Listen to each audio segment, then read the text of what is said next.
جس کا چلا دیکھا مہو مہر میں نے اس ردائے نزاہت پہ لاکھوں سلام لاکھوں سلام. اور آیت تطہیر میں جس کے پودے جمے آب تطہیر میں جس کے پودے جمے آب تطہیر میں جس کے پودے جمے اس ریاض نجابت پہ لاکھوں سلام لاکھوں سلام. اور طیبہ طاہرہ سیدہ زاہدہ طیبہ طاہرہ سیدہ زاہدہ جان احمد کی راحت پہ لاکھوں سلام لاکھوں سلام. یہ حضرت خاتون جنت فاطمہ زہرا رضی اللہ تعالیٰ عنہ ہیں. اس کو تیز کرواؤ. آیت مباہلہ میں یہی پانچوں نفوس قدسیاں ہیں. اللہ اکبر. میرے آقا میدان میں لے کر پہنچ گئے. ادھر سے نجران کے 14 عیسائی آ رہے تھے. ایک پہاڑی کے اوپر جیسے وہ لوگ پہنچے اس نورانی قافلہ پر نگاہ پڑ جاتی ہے. ان 14 عیسائیوں میں جو سب سے بڑا عالم تھا اس نے کہا میرے ساتھیوں ٹھہر جاؤ. کہا کیوں؟ کہا وہ دیکھو محمد آ رہے ہیں.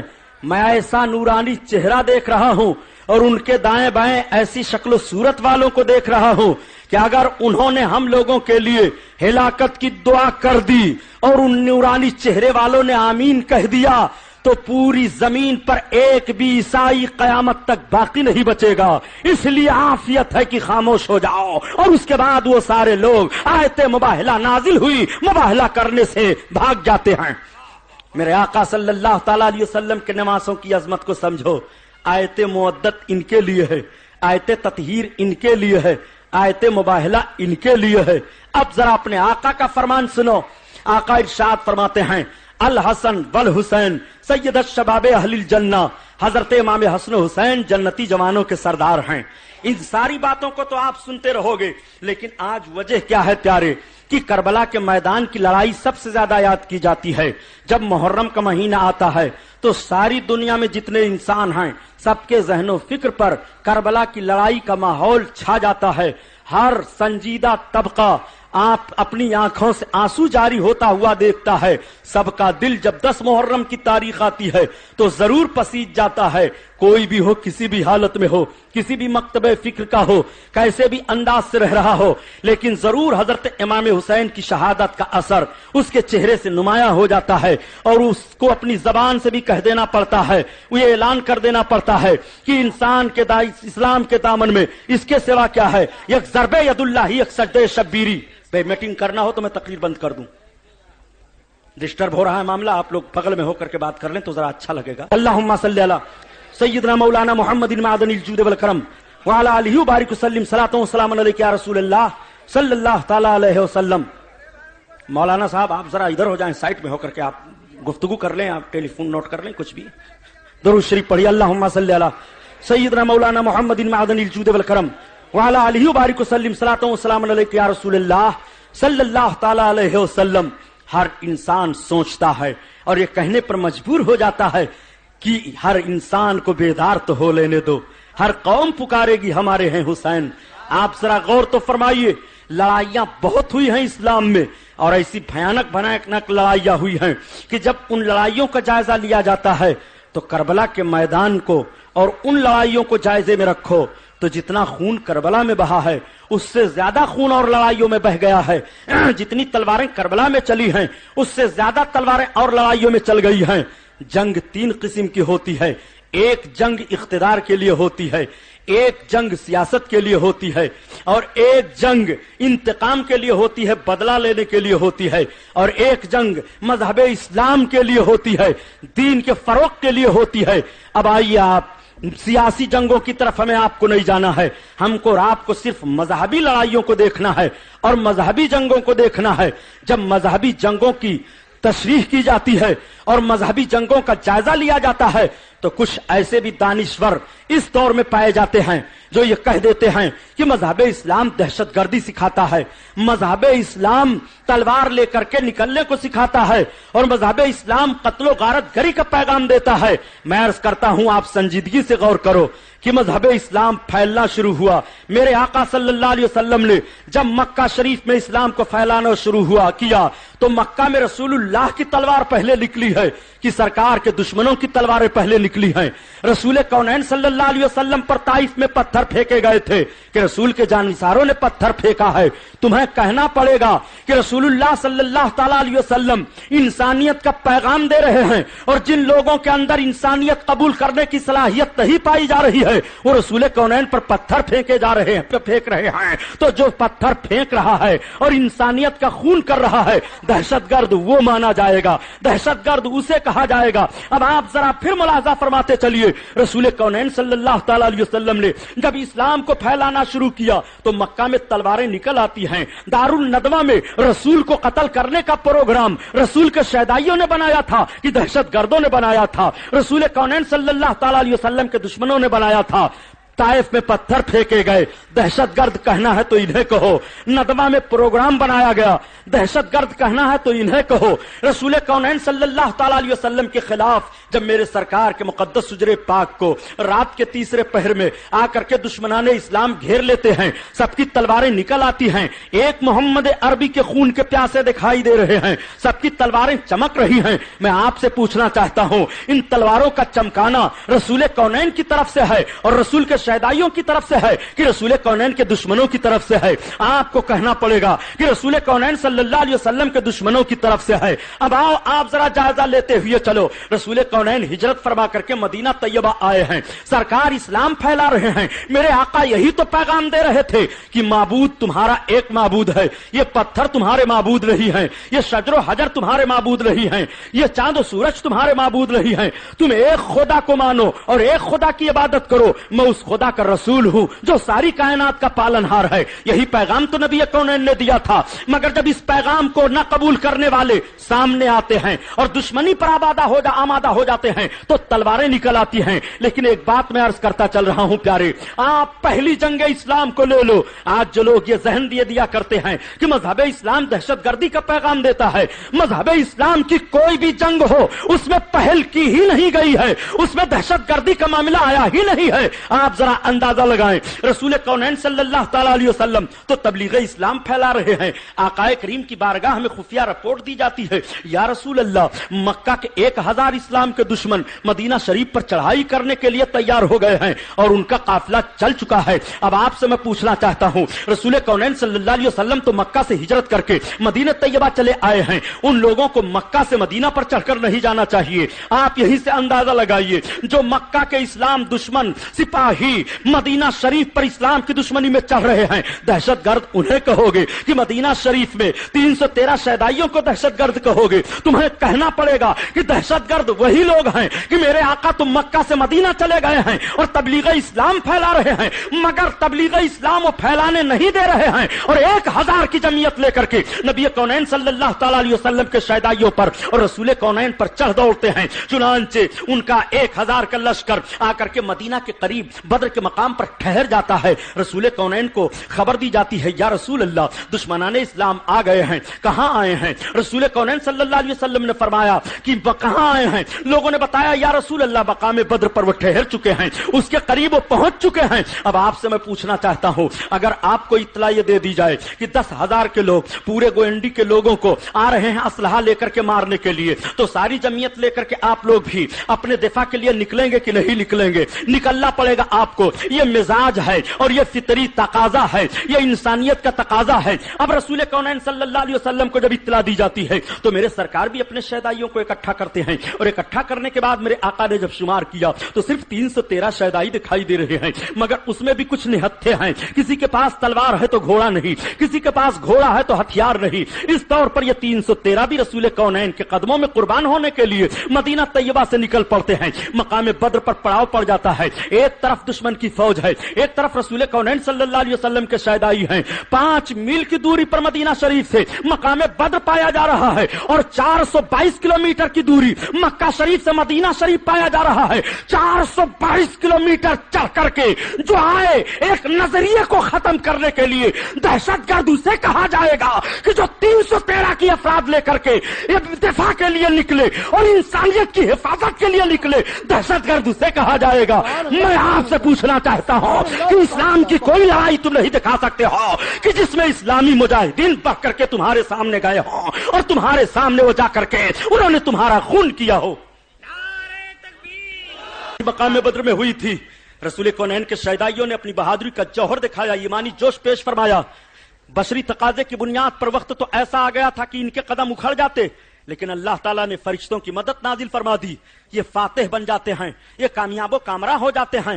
الحمدللہ۔ اب ذرا آپ نگاہ دوڑائیے اور دیکھیے، رسول کونین صلی اللہ علیہ وسلم کی یہ پہلی جنگ عظیم بدر ہے، تاریخ کے صفحات پر محفوظ ہے، لوگوں کے ذہنوں میں پایا جاتا ہے۔ لیکن اگر سوال کر دیا جائے یہ جنگ بدر کس تاریخ میں ہوئی ہے، یہ کس دن واقع ہوئی تھی جنگ، اس جنگ کا مقام کیا ہے، تو شاذ و نادر کچھ لوگ بتا پائیں۔ یہ بھی بڑی بھیانک لڑائی ہوئی، دوسرے جنگی عظیم ہوتی ہے جس کو مقام احد کہا جاتا ہے۔ مقام احد تو مدینہ شریف سے صرف 3 کلومیٹر کی دوری پر ہے۔ رسول کونین صلی اللہ علیہ وسلم کو اطلاع دی جاتی ہے، یا رسول اللہ، اب سارے کے سارے لوگ چڑھ دوڑے ہیں اور وہ یہاں آ کر کے پھر ہمارے اوپر حملہ کرنا چاہتے ہیں۔ اللہ کے رسول نے پھر اپنے شہدائیوں کو لیا اور مقام احد میں میرے سرکار پہنچ گئے۔ مقام احد میں کافی تعداد میں اسلام کے دشمن آتے ہیں، بڑی بھیانک جنگ ہوتی ہے۔ اب آپ بتاؤ کہ پھر مکہ سے یہ لوگ مدینہ پر چڑھ رہے ہیں، پہلی بار بھی مکہ سے مدینہ پر چڑھے اور دوسری جنگ جب ہوتی ہے تب مکہ سے مدینہ شریف پر چڑھے اور بھاری جمعیت لے کر کے چڑھے ہیں، دفاع کے لیے سرکار کے شہدائی بھی نکلے ہیں، بڑی بھاری جمعیت لے کر کے یہ آئے تھے۔ چند سیاسی اور جنگی لغزش کی بنیاد پر بظاہر صحابہ کرام کو شکست میں فتح بدل جاتی ہے، اللہ کے رسول صلی اللہ علیہ وسلم کے دندان پاک شہید ہو جاتے ہیں، میرے سرکار کے چچا جان حضرت حمزہ کی بھی شہادت ہو جاتی ہے، اور ایسی گمبھیر شہادت ہوئی تھی، ایسی دلدوز شہادت حضرت امیر حمزہ کی ہوئی ہے کہ حضرت امیر حمزہ کے ناک شریف کو بھی مسئلہ کر دیا، آپ کی مقدس نگاہوں پر بھی حملہ کر دیا، آپ کے دونوں کان پر بھی حملہ کر دیا، حضرت امیر حمزہ کا سینہ چاک کیا گیا، رسول کونین کے چچا کا کلیجہ نکالا گیا اور نکال کر کے ہندا زوجہ سفیان نے اپنے منہ میں بھی ڈالا اور ڈال کر کے اسے چبایا، نگل نہ سکی تو اگل دیا۔ میں آپ سے پوچھنا چاہتا ہوں، اتنی بھیانک جنگ ہوئی ہے، رسول کونین کے چچا کا کلیجہ چبایا گیا، لیکن آج اس جنگ کو تاریخ کے صفحات پر آپ دیکھو گے، لوگوں کے ذہن و فکر میں ضرور بسی ہوئی ہے وہ جنگ، لیکن اتنا تذکرہ نہیں کیا جاتا ہے اس جنگ کا جتنا کربلا کی جنگ یاد کی جا رہی ہے، مقام بدر کی جنگ کو اتنا نہیں یاد کیا جاتا ہے جتنا کربلا کی لڑائی یاد کی جا رہی ہے۔ آخر یہ بھی ساری شہادتیں تو ہوئی ہیں، اور علماء فرماتے ہیں کہ حضرت امام حسین بھی سلطان الشہداء ہیں اور حضرت امیر حمزہ بھی سلطان الشہداء ہیں، یہ بھی شہیدوں کے سردار ہیں اور سرکار کے چچا بھی شہیدوں کے سردار ہیں۔ اللہ اکبر، اتنی بھیانک جنگ ہوئی ہے، لیکن ذرا آؤ دیکھو اپنے رسول کا رحم و کرم بھی ملاحظہ فرماتے چلو، رسول کونین نے کس طرح سے رحمت کی برسات فرما دی ہے اور سرکار نے کس طرح سے امن و امان کا پیغام دیا ہے۔ ذرا رسول کونین کی مقدس ہے زندگی پاک کا ایک ایک شوشہ اور گوشہ دیکھ کر کے لوگ پھر تجزیہ کریں، اور جب کہیں کہ اسلام دہشت گردی کا پیغام دیتا ہے تب تو مان لیا جائے، لیکن پیارے تم نے رسول کونین کی سیرت کو نہیں پڑھا ہے، رسول کے پیغام کو تو نے نہیں دیکھا ہے۔ ارے رسول کونین پر جو قرآن کی آیت نازل ہو رہی ہے، اللہ کے حبیب اعلان فرما رہے ہیں، لا اکراہ فی الدین، دین میں کوئی زبردستی نہیں ہے، کہیں پر بھی تلوار کے زور سے کلمہ نہیں پڑھایا گیا ہے، یہ غلط تاریخوں کو توڑ مروڑ کر کے بیان کیا جاتا ہے، ورنہ اگر مذہب اسلام کے لیے صرف ہندوستان میں تلواریں استعمال کی جاتی تو تاریخ کا برق پیش کر رہا ہوں کہ 988 برس تک ہم تبت کی وادی سے لے کر کے اور افغانستان کی سرحد تک بھارت پر حکمراں رہے، اسلام کے فروغ کے لیے اگر ہم تلوار استعمال کیے ہوتے تو اسلام کے مخالفین سرما بنانے کے لیے بھی ہندوستان میں نہ رہے ہوتے، اس لیے یہ جملہ تمہارا کہنا غلط ہے۔ مذہب اسلام نے تلوار کے زور سے اپنا قانون نہیں پیش کیا ہے، تلوار کے زور سے اپنا وصول نہیں منوایا ہے۔ سبحان اللہ، سبحان اللہ۔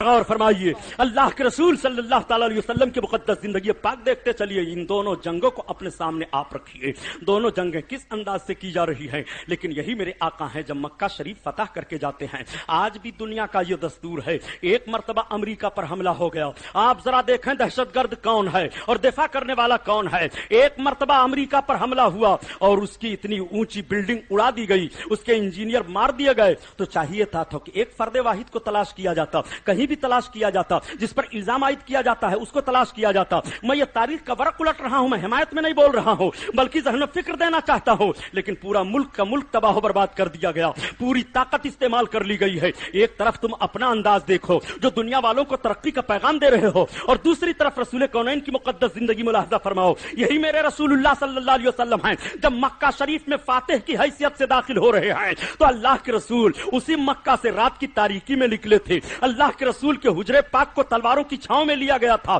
رسول کونین کے قتل کا پروگرام بنایا گیا تھا. میرے سرکار مکہ سے نکل کر کے چلے ہیں اور میرے سرکار کے خلاف ابو سفیان میدان میں نکلے ہیں, ابو جہل میدان میں نکلا ہے, مکہ کے لوگ میدان میں نکلے ہیں, مکہ کی عورتیں گالیاں دے رہی ہیں. لیکن جب میرے آقا فاتح کی حیثیت سے آ رہے ہیں, اللہ کے رسول کے ایک شہدائی نے ابو سفیان کو دیکھ لیا. دیکھنے کے بعد اپنی تلوار کو فضا میں بلند کر دیا. کہا ابو سفیان آج بدلہ لینے کا دن ہے, آج ہم بتائیں گے تمہاری حالت کو. اتنا سننا تھا ابو سفیان کی آنکھیں بھیگ گئی. اب وہ جائے پناہ تلاش رہے ہیں کہ یہی محمد ہم مکہ سے نکل کر کے گئے تھے, لیکن آج محمد کے ساتھ ہی مکہ میں آ گئے ہیں اور ہم کو تلوار دکھا رہے ہیں. شکایت کس سے کی جائے, فریاد کس کی بارگاہ میں پیش کی جائے. حضرت ابو سفیان نے فوراً سرکار کی طرف عرض کیا, یا رسول اللہ یہ آپ کے صحابی کیا کہہ رہے ہیں. تب تک میرے آقا نے فرمایا ابو سفیان کو کچھ نہ کہو, ابو سفیان اسلام لا چکے ہیں. ان کے اسلام لانے کا اظہار اس وقت تک نہیں ہوا تھا جب صحابی نے تلوار اٹھا کر کے ان کو مخاطب کیا تھا.